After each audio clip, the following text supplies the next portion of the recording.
A passionate woman's struggle for happiness. Hey guys, welcome back. It is stormy today, so I apologize for the noise. Today I will be talking about Villette by Charlotte Brontë. This is a novel that I haven't heard much about. I didn't know it even existed. Everyone is talking about Jane Eyre, and yeah, I picked it up on my trip to New Zealand. I love this cover. Look at how beautiful it is.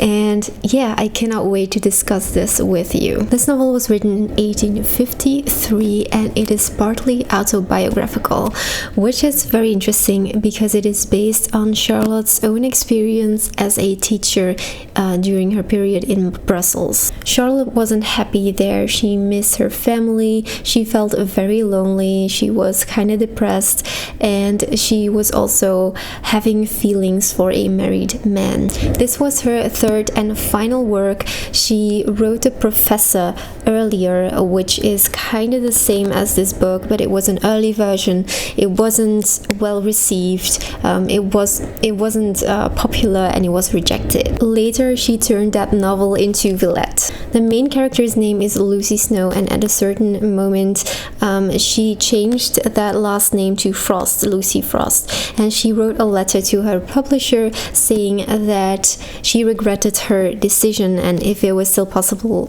she would like to change her last name back to Snow, because she found it important that Lucy had a cold name. Well-known authors who have praised this novel are George Eliot, George Henry Lewis, and Virginia Woolf. They all loved Villette. Our main character, Lucy Snow, travels to a fictional French town called Villette, and there she becomes a teacher. The novel is about her experiences with the school, with the staff, and its students. It explores themes such as isolation, love, and rejection. Lucy navigates the challenges of being a foreigner, and she is a very reserved character. Eventually, she falls in love with the school's doctor, who is in fact in love with another woman. It is quite hard to care for Lucy Snow because she, as a main character, she isn't a typical hero. She isn't a typical protagonist. She lies,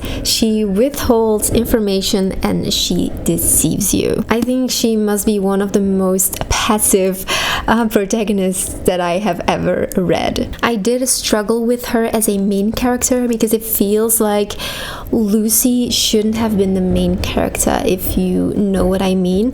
Like, she is an observer and she observes all the characters around her, but these characters are more interesting. These characters have more interesting problems and more interesting lives to follow. The fact that she is withholding information from us, the reader, also makes it much harder to care for her and for her troubles and her problems. For example, we know that she had a tragic past, that she is struggling with depression and other mental issues, but we don't know what happened. The novel has a gothic feel. I didn't expect it was going to be a gothic atmosphere, but it is.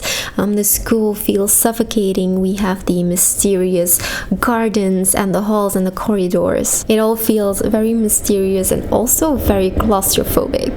Then at a certain point, there is a nun that Lucy starts seeing, which is kind of a fragment of her imagination. This nun was really part of the entire gothic atmosphere. I must say that despite Lucy being a quite unlikable main character, I was very much impressed with the writing style of Charlotte. I enjoyed Jane Eyre a lot, and I still prefer that book to Villette, but I did appreciate how masterfully written this book is. Now, I do want to say there is a lot of French in this book, which wasn't a problem for me, but the translations in this edition anyway are in the back of the book, and I can imagine how frustrating it can be if you constantly need to go to the back of the book, because I mean, like, on almost every page there is French. So it could be frustrating if you do not speak French and you need to constantly go back to the book.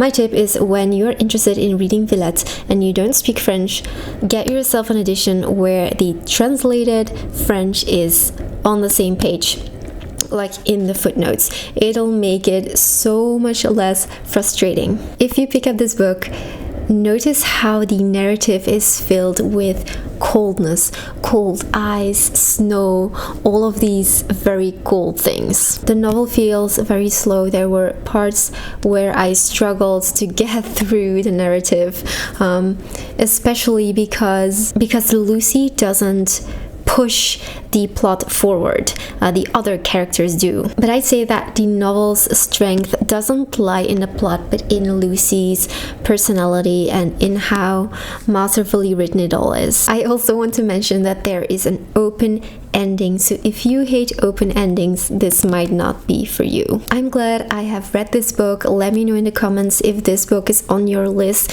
or let me know your thoughts if you have read it. If you enjoyed this video, don't forget to subscribe, because I would love to see you again. Thank you so much for clicking on that like button, and I will see you in the next one.